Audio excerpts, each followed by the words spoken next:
Hello viewers, Asia এডুকেশনে তোমাদের সকলকে স্বাগত। দেখো, আমরা একটা উদাহরণ নিয়ে নিই। আগের দিন আমরা কি পড়েছিলাম? ত বা দয়ের পর যদি বর্গীয় জ বা ঝ থাকে তাহলে কি হয়? বর্গীর জয়ে অথবা বর্গীর জয়ে ঝয়ে। এবার দেখো, আচ্ছা, যখন উৎসব হয় তখন আমাদের মনে কি হয়? উল্লাস। তাহলে উল্লাসের যদি আমরা সন্ধি বিচ্ছেদ করি কি হবে? উৎ। দেখো, খণ্ডত্বয়ে কিন্তু হসন্ত হবে না, কারণ খণ্ডত্ব মানে হচ্ছে তয়ে হসন্ত।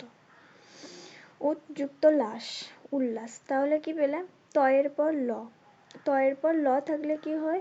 ত কিন্তু নিজেকে পরিবর্তন করে ল এ পরিণত হয়।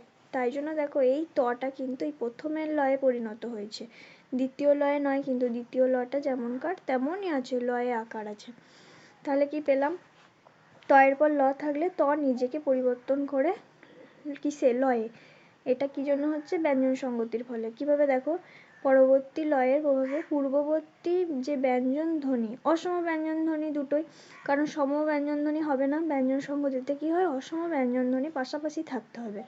তাই ত কিন্তু লয়ের প্রভাবে লয়ে পরিণত হচ্ছে। অর্থাৎ কি হচ্ছে?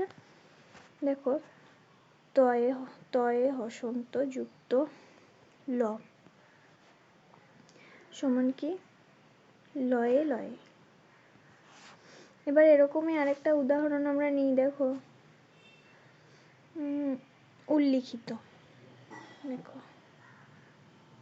উল্লিখিত। তাহলে দেখো, প্রথমকার লটা কি হবে?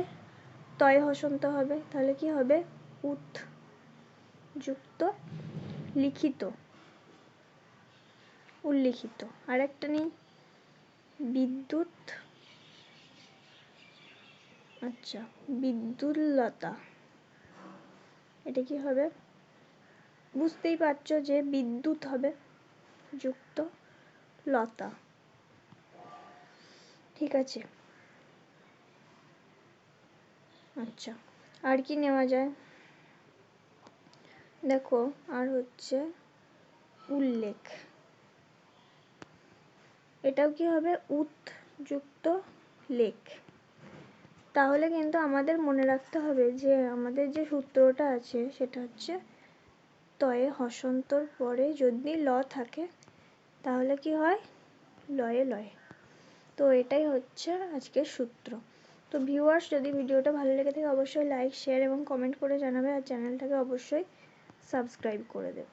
Thanks for watching.